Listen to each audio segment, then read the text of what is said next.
Hi, this is Jim from Smoke and Fire, and we're plated up. We're ready to give Mom her meal. We've got a plank smoked salmon. We've got Cajun, Creole, barbecued shrimp, grilled Creole asparagus, and for dessert, we're having some great grilled pineapple. It's time for Xtreme Barbecue, presented by Smoke and Fire, where you can find everything you need to master the grill. Think family, think friends, think Smoke and Fire. Hey everybody, welcome in here to Sports Radio 810 YouTube and Facebook. We've got Xtreme Barbecue with Jim Cattey from Smoke and Fire, and it's Mother's Day weekend, and it's pretty cool because Smoke and Fire is now responsibly open. Jim, you guys have been open during this entire shutdown, but you're open now where people can come into the store and not just give you a call or work on the internet. That's an exciting time for you guys, isn't it?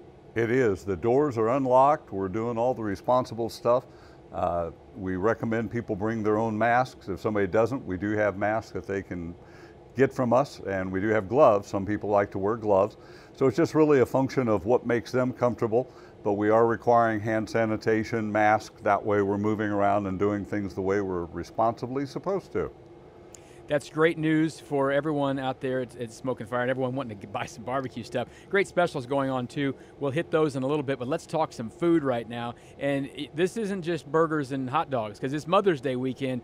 We've got some good food going.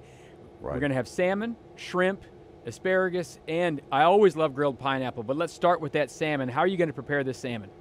The salmon's real simple. Basically, and I'm doing a small piece here, what you do is you take your salmon, sometimes it needs to be trimmed, and you're going to just simply marinate that. We're using either the 5-minute marinator or the instant vacuum marinator.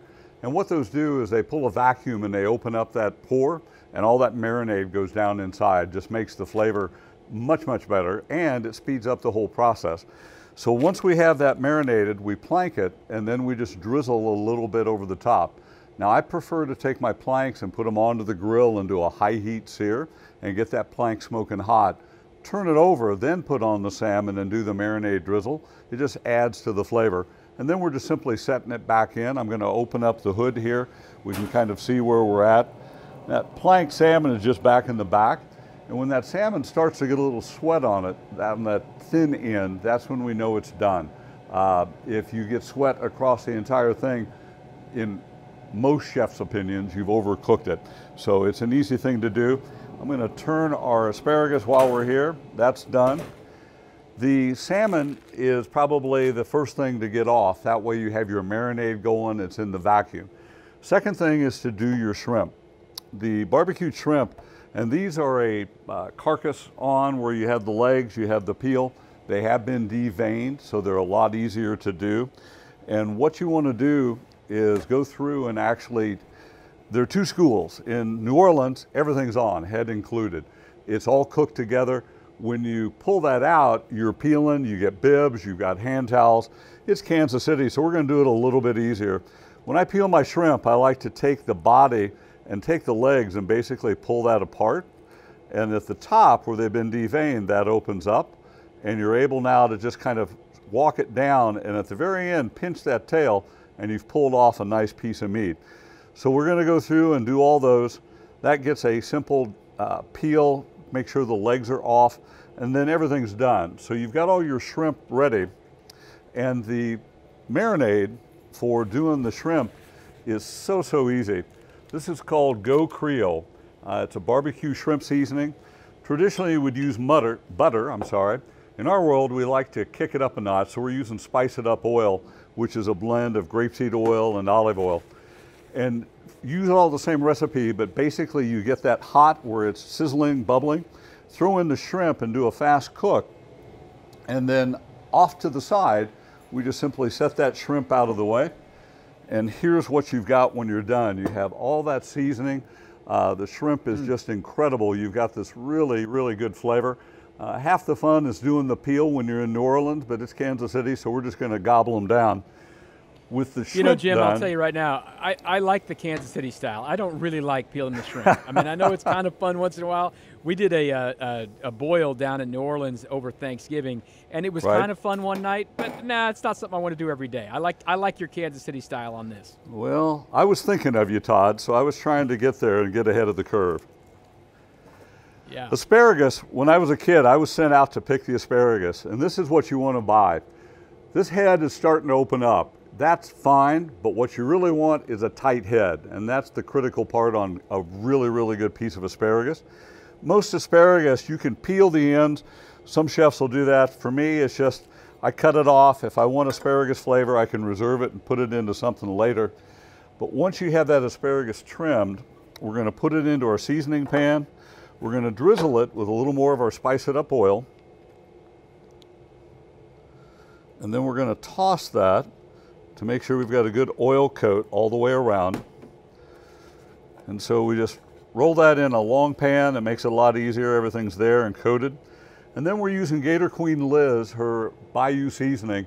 This stuff is the mother lode. I use it daily. It goes on my eggs. It goes on seafood. It's really darn good on steak. We use it on ribs. That's one of Joan's favorite ribs. And just again, we toss it. And then what we're gonna do is we're using a grilling plank that is a stretchable piece where we open that up, you lay down the asparagus, you put it on, you grill it. This is setting a little long while we're getting ready and prepped. It shouldn't be that far cooked, but the asparagus is one of the last things to go on. That way, when you're ready to sit down and serve, you're done. So it's a real fast, easy thing to do. And that's kind of the whole key. We're cooking for Mom. We don't want to make this a big mess, but at the same time, we got to make Mom happy. My sanitation bowl here, so I'm going to kind of clean up, do my finger wash. Jim, let me real quick. Let's ask a little bit about temperature. What is the temperature you need to cook salmon to, and the temperature you need to cook shrimp to? Well, salmon is basically done when it starts to sweat, and that's going to be somewhere around 140 degrees. I'm going to pull this out where the guys can see it.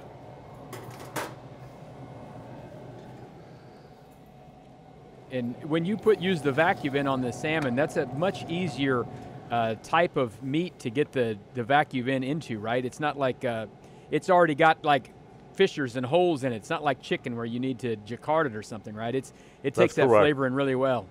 It is an easier piece to do, so you're absolutely correct on that. Salmon's a nice fast cook, and it's just super tasty, easy to run through, and what you end up with is something that Mom's going to be happy with.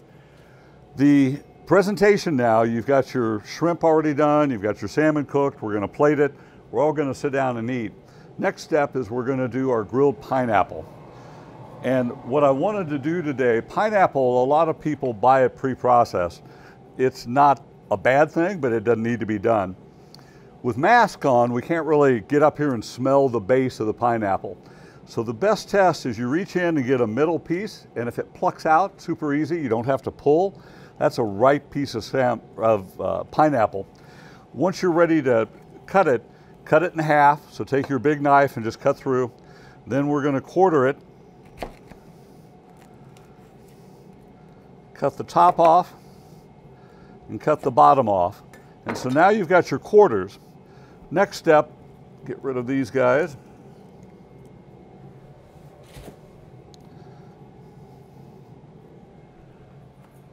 Kind of a three-step process on a quarter. Take a smaller blade and go down through the core.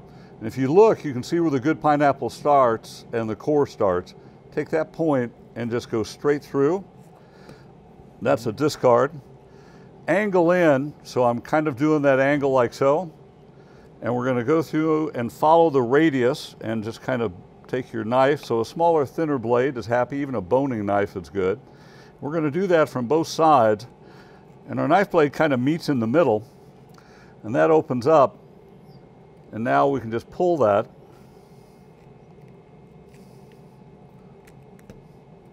And peel one last little bit, and we now have our pineapple ready to slice. I'm doing lengthwise pineapple today. These are like little fillets or something we have here. These are like little fillets, yep. We've done this before with just the rings, right? And we have a different way to do it, yeah. Yep, you can core them, Let me find out where my pineapple disappeared to. Here we go. So we took our sauce and made it earlier in the microwave, and now we're just tossing that. So we've got a nice coating of our seasoning. We've got a little oil, the lime juice, and these are just gonna go straight onto the grill over high heat. And it won't take them long. It's gonna be about a 2-3 minute aside, and then we'll turn them. And what we're doing at that point is getting a good sear where we're getting our bark and our heat on it. Today we're using the Weber Smoke Fire, which is a higher heat grill. We're just gonna leave that open, that way that fire comes up and it's gonna give us more direct radiant heat, and that'll come up and sear. Those will be done probably in about 7-8 minutes. Dinner's done. We've had a nice meal. We've had our salmon, we've had our barbecued shrimp. We're about to have dessert, and Mom ought to be darned happy at this point. No doubt about it. Hey, when you're doing the pineapple, you can do it on a griddle, but you can just do it on regular grill too. Don't be scared, right? If you don't have a griddle part, you can do right on the regular grill, and just make sure you don't want to cook it long ways and have something fall through, right? You'd hate to lose a piece of pineapple in the grill. Make sure the pieces are big enough. Grill gods are happy, so it never hurts to make an appeasement offer, but it's always good to get more of it out onto the deck. All right, all these spices and rubs and marinades are explained in the recipes that they will have at Smoke and Fire for you. Okay, they're open for business, and you can go by and check them out. Socially distant, responsibly open. Go check out Smoke and Fire, 69 Highway and 151st Street. It's Mother's Day weekend. It's the beginning of National Barbecue Month. You can check out everything they have going right there. And wonderful specials going. Some buy one, get one on rubs and marinades. Check that coupon out on their Facebook page. 30% off barbecue tool sets, which is great. And also free grill covers on in-stock grills if you purchase a grill. Wonderful specials going on. It's a great way to kick off National Barbecue Month and Mother's Day weekend to be open for business at Smoke and Fire. Jim, thanks so much for that. And you have a great Mother's Day weekend, and we'll be out at Smoke and Fire soon. Thanks, Todd. Good to talk. That's Xtreme Barbecue right here on Sports Radio 810 with Jim Cattey from Smoke and Fire.